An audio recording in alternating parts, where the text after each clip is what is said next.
नमस्कार दोस्तों, आपका दिल से स्वागत है एक और इंस्पिरेशन कहानी में।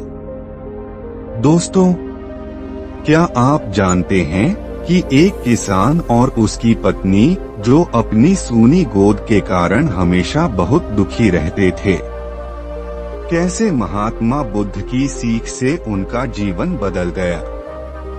यह कहानी सिर्फ एक बच्चे की नहीं बल्कि जीवन के सबसे बड़े सत्य की है, जो हमें करुणा और कर्म की शक्ति सिखाती है।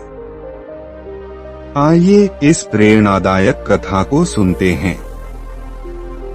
दोस्तों, आप कल्पना कीजिए कि आप जीवन में सब कुछ करते हैं, मेहनत, प्रार्थना, हर उपाय, लेकिन फिर भी एक कमी हर दिन आपको खाई जाती है।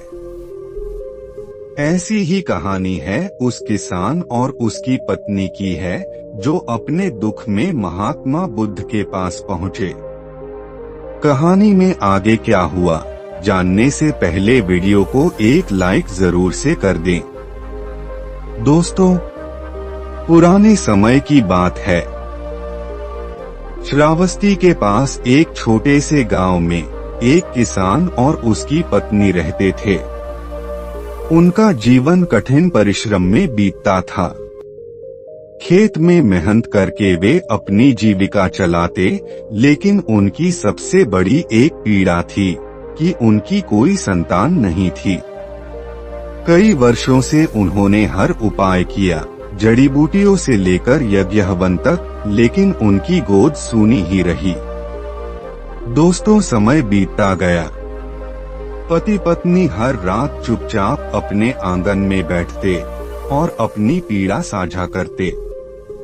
किसान की पत्नी कहती, हमारा जीवन अधूरा है, किसके लिए ये खेत बचाएंगे, हमारी संपत्ति का वारिस कौन बनेगा। सबसे बड़ा दुख तो यह है कि जब हम बूढ़े हो जाएंगे तो हमें सहारा देने वाला कोई नहीं होगा। दोस्तों, किसान भी गहरी सांस लेते हुए कहता, हमने सब कुछ किया, लेकिन शायद यह हमारी किस्मत नहीं है।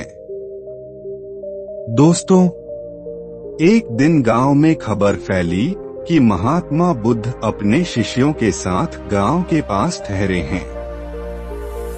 किसान और उसकी पत्नी ने सुना कि बुद्ध हर समस्या का समाधान बताते हैं।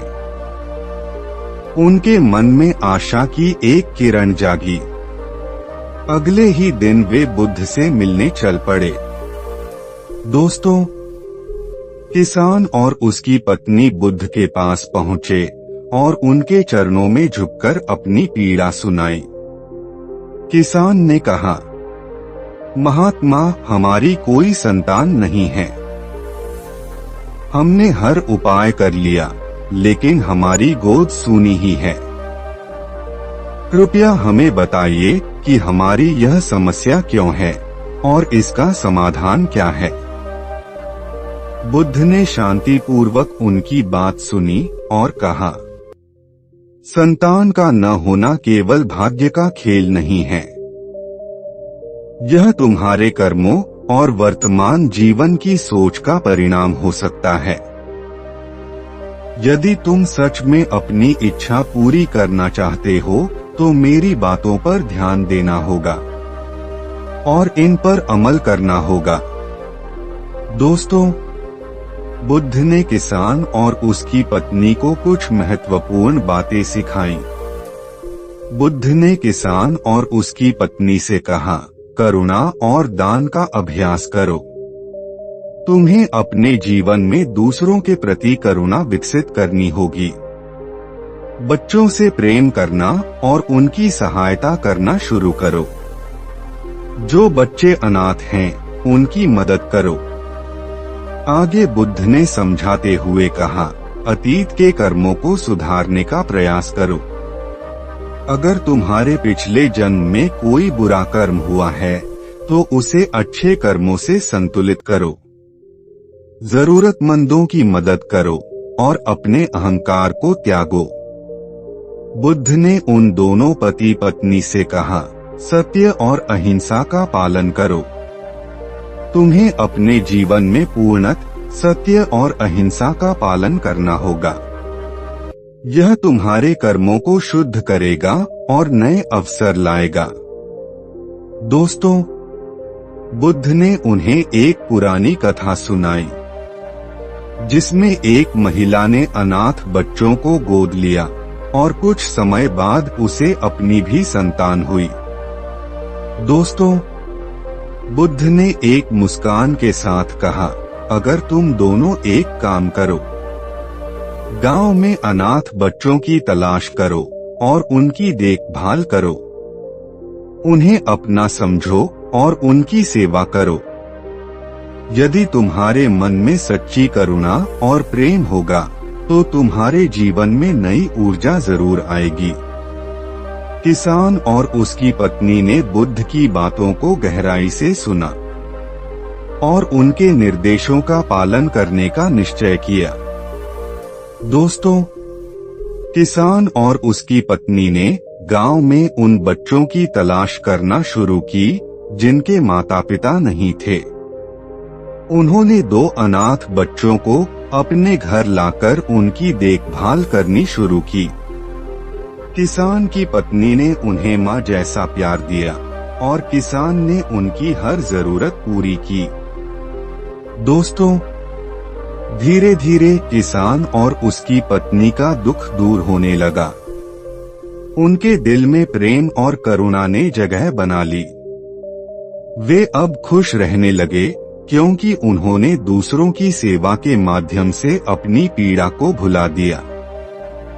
दोस्तों, कुछ समय बाद किसान की पत्नी को गर्भधारण हुआ। यह उनके लिए आश्चर्यजनक था क्योंकि वे अब संतान की आस छोड़ चुके थे। 9 महीने बाद उनके घर एक सुंदर पुत्र का जन्म हुआ। दोस्तों, किसान और उसकी पत्नी अपने बच्चे को लेकर बुद्ध के पास पहुंचे। उन्होंने बुद्ध को प्रणाम करते हुए कहा, महात्मा, यह आपका आशीर्वाद और आपकी शिक्षाएं हैं जिनके कारण आज हमारी गोद भरी है। आपने हमें सिखाया कि सच्चा प्रेम और करुणा जीवन में चमत्कार ला सकते हैं। बुद्ध मुस्कुराए और बोले, यह तुम्हारे कर्मों का फल है। जब तुमने दूसरों की सेवा की और अपने जीवन में करुणा को स्थान दिया तो प्रकृति ने तुम्हें वही लौटाया। याद रखना, जो दूसरों को सुख देता है वही सच्चा सुख पाता है। दोस्तों, किसान और उसकी पत्नी ने बुद्ध की शिक्षाओं को अपने जीवन का मार्गदर्शक बना लिया। अब उनके पास न केवल अपना पुत्र था बल्कि वे उन अनाथ बच्चों को भी अपना मानते थे जिनकी उन्होंने परवरिश की थी। उन्होंने सीखा कि सच्चा सुख दूसरों की भलाई में छिपा है और यही जीवन का सबसे बड़ा सत्य है। इस तरह बुद्ध की शिक्षाओं ने उनके जीवन को बदल दिया और उन्हें एक नई दिशा दी। दोस्तों, गौतम बुद्ध का दृष्टिकोण गहन और व्यापक है और उनके उपदेशों में मानव जीवन के कर्म और उनके परिणामों को समझने पर जोर दिया गया है। उन्होंने स्पष्ट किया कि किसी व्यक्ति के जीवन में जो घटनाएं घटती हैं, वे उनके कर्म और जीवन की नैतिकता के आधार पर होती हैं।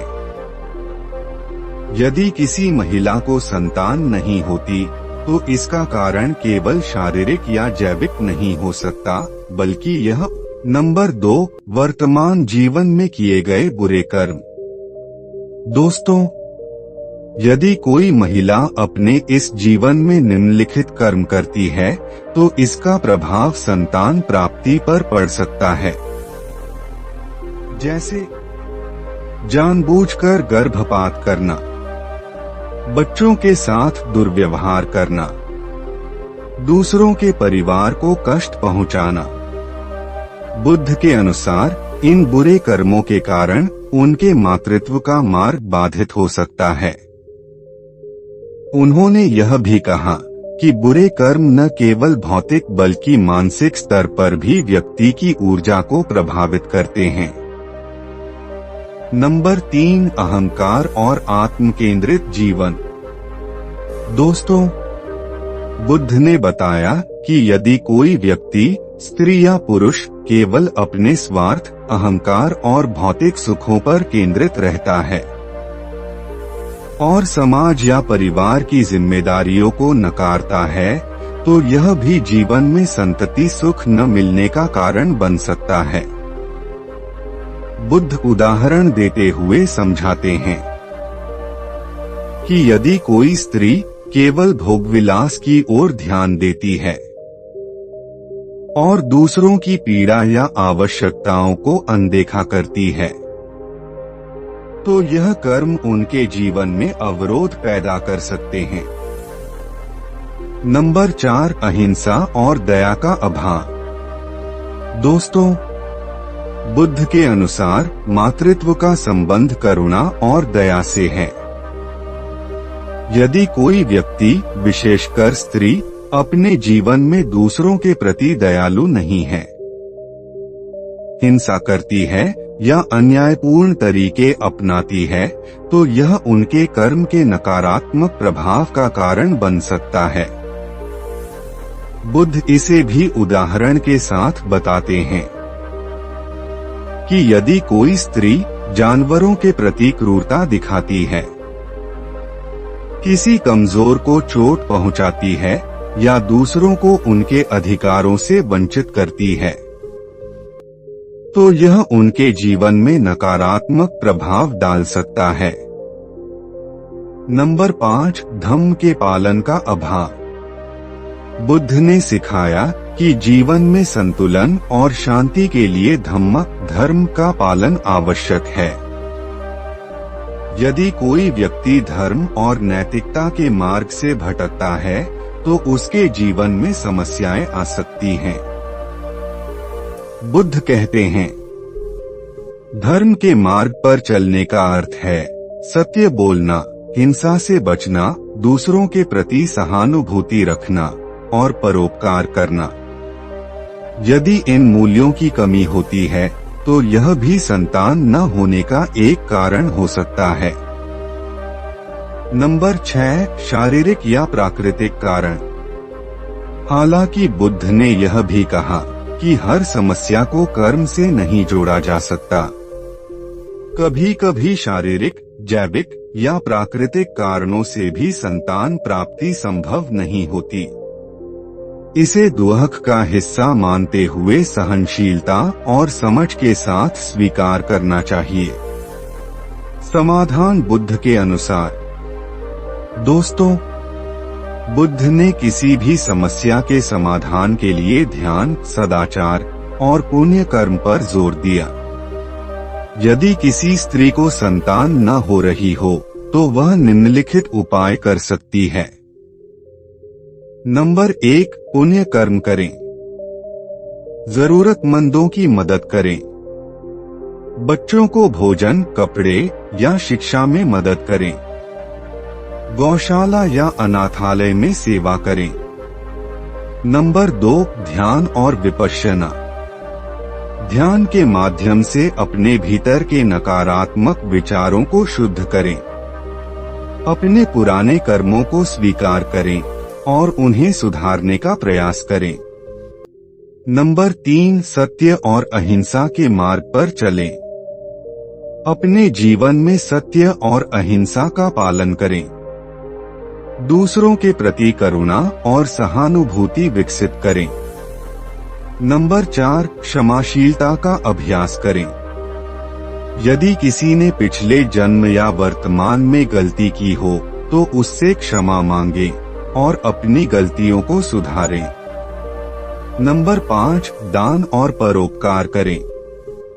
बच्चों के लिए दान करें, जैसे स्कूलों में पढ़ाई का खर्च उठाना। दूसरों की मदद करना सकारात्मक ऊर्जा उत्पन्न करता है, जो जीवन की समस्याओं को कम कर सकता है। दोस्तों, गौतम बुद्ध ने सिखाया कि कर्म और धर्म का मार्ग हर समस्या का समाधान कर सकता है। यदि किसी स्त्री को संतान न हो रही हो, तो यह केवल एक बाधा है, जिसे आत्म जागरूकता, पुण्य कर्म और दयालुता के माध्यम से सुधारा जा सकता है। उनके अनुसार हर व्यक्ति अपने कर्मों को सुधारकर अपने जीवन को बेहतर बना सकता है। दोस्तों, आपको यह वीडियो कैसी लगी, कमेंट करके जरूर बताएं। और ऐसी ही ज्ञान से भरी प्रेरणादायक कहानी जानने के लिए हमारे चैनल बुद्ध ज्ञान को सब्सक्राइब जरूर करें। नमो बुद्धाय नमः।